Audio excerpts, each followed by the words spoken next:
Every action you take is a vote for the person you wish to become. Your habit shapes your identity, and your identity shapes your habits.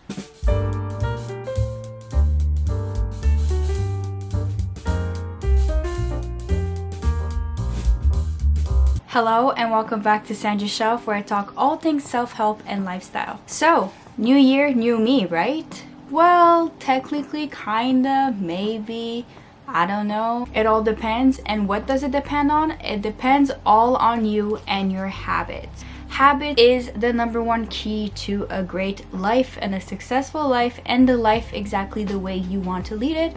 So obviously, it goes without saying, Atomic Habits by James Clear is my top recommendation. I'll link it down below for you guys. But this book is really an eye-opener with people that are struggling with habits and habits building, forming, and maintaining. So I highly recommend that one.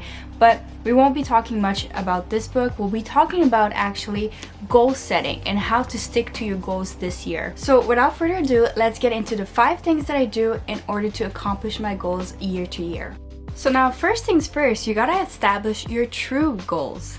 Now, what I mean about your true goals is that you really need to know, what do you really want to accomplish?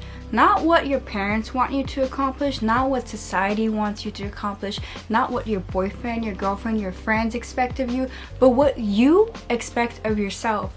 Now, I'm going to explain why this is so important. The reason why this is so important is that I realized that I accomplished a lot of things in the last 3 years. However, I feel very unaccomplished. I don't feel happy. I don't feel good about myself. And I feel like I failed my goals.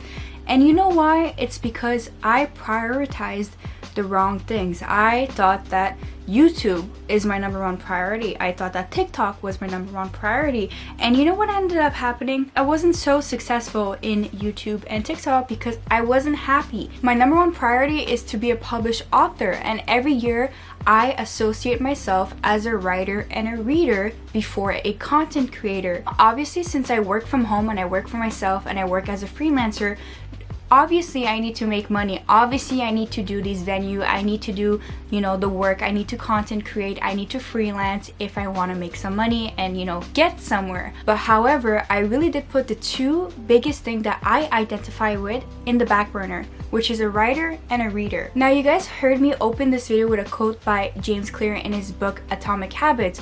Well, essentially what he's trying to explain is that your identity is based on your habit, and your habit is based on your identity. So if I say I want to be a writer or a published author, I need to do the habits and the steps to get there. So this is my focus goal. This is what makes me me. So moving forward, okay, in order to be happy, the things that I associate the most and the things that I adopt into my identity, so as writer, reader, YouTuber, content creator, freelancer, I really gotta work on those, and those are actually my focus goals and priorities of the year. Those are my intentions of the year. So for yourselves, I would really sit down and ask yourselves, okay, what are the 4 or 5 things that describe me? What are the 4 or 5 things that are in part of my identity? If you're a nurse, it could be nurse. If you're a father, it could be father. You know what I mean? And these are the 5 areas that you're probably going to want to work on, okay? If you want to be rich, you probably be rich, Rich could be one of your new identity, and you have to take the habits to work on that. So this leads us to our second step. So it's not enough to just know your goals. Now you're gonna have to start tracking your goals and really start tracking your habits, having them written down either in a journal or in Notion. Like me, I've literally planned out my entire life on Notion. I plan out every single day, more or less, in Notion, at least by a monthly basis. And I have schedules for, my weekly big goals, posting, editing, filming videos, and TikTok for 3 separate channels. And then I also have day goals. So I have goals for Monday, Tuesday, Wednesday, Thursday, Friday, Saturday, Sunday. And just to give you an example, these are all the goals that I have. And then I have the posting goals. I have a TikTok schedule. I have yearly word counts. So any word counts that I write, say like 1st of January, I wrote 1,083 words and I reached my word count goal, 1,000 words, right? And then I also have habit trackers so I can know what I'm doing right, what I'm doing wrong. I have trackers for daily writing and reading tasks. I have trackers for what I do here, and I also haven't updated it, but I need to update it every day, so I need to keep in track every day in mind. So like this, pig floss, how much I weigh, you know, just to keep in track with everything. I have a habit tracker for creating and work.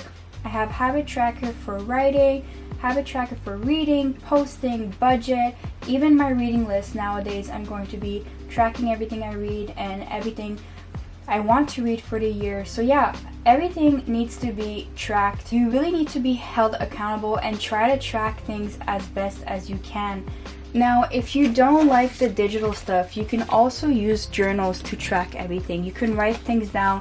Journaling is a good practice because you set your intentions, and every day you review what have you done right, what have you done wrong, what did you hope to accomplish, what haven't you accomplished, and what are you proud of, and what are you grateful for. Every day, this builds your self-esteem and your confidence, which allows you to complete more goals. And similarly, I have also a weekly plan. I also use it, and I fill it up at every end of the week so I know exactly what I need to do and not lose sight of the things that I must do. So those are all options that you could use, and if you're like me and you're a crazy habit tracking freak, you can do all three, because why not? Now, my third step to take is to schedule. Obviously, you saw my Notion tour where I had it all break down from Monday to Sunday and every week and every month, but you can also use like these Moleskine weekly calendar, 2023 weekly calendar. I'll link this down below in case you'd find something like this very convenient. It's very small and sleek. You can have it on you, on your person, all day long, everywhere you go, to work, to school, etc. You can always have this and refer to it. And the reason why I think you need to have a weekly schedule, or at least, you know, any type of schedule to keep yourself accountable, that's because goals need a certain kind of time restraint and limit. Because if you don't have some kind of pressure, then you're always going to delay it and you're never going to accomplish the goal. So having these days planned out of your life, having these weeks and months with intentions, or say even sometimes some people like to focus on different things on different months. Maybe January you like to focus on your health, maybe February you like to focus on your relationship.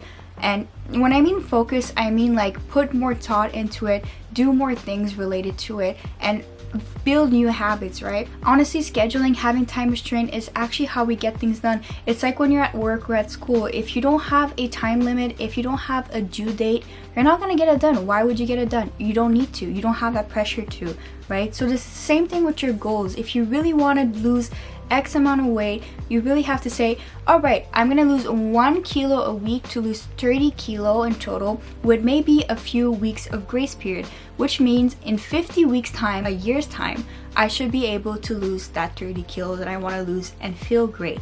And on a daily basis, I need to have my meal prep done. I need to go to the gym when I can, and I need to go 3 times a week to the gym, and they're gonna be Monday, Wednesday, and Friday. This is what I mean by scheduling your life in order to accomplish your goals.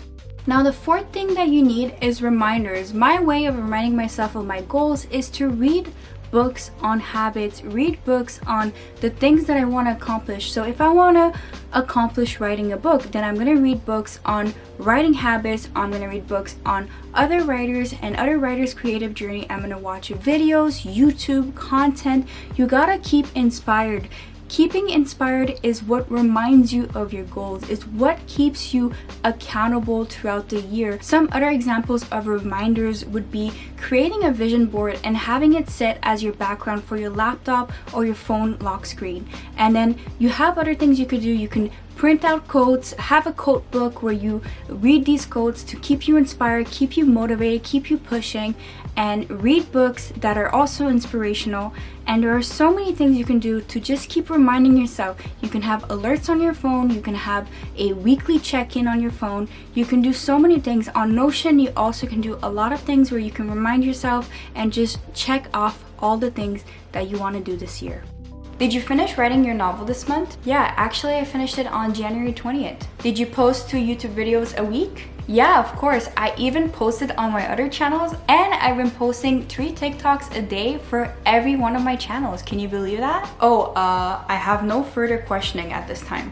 Whew, For once, I was really prepared for those questions. So that's the fifth and final thing to do, and it's to check in with yourself. Literally interrogate yourself, check in all the time, make sure you're getting things done, make sure you're mentally well, make sure you are actually on track with your goals. Have check-ins. If you need to have them daily, weekly, monthly, quarterly, just have them and make sure you're on track. Make sure to never stray too far away, because when you stop checking in, you stop caring and you stop working on it. So you need to make sure you check in with yourself. So that's the end of the video. I hope this was helpful for you guys. I hope you guys enjoyed.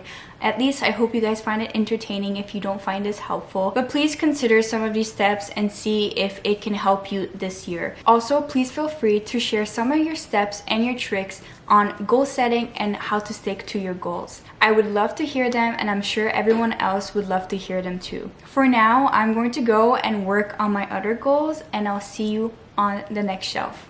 Bye!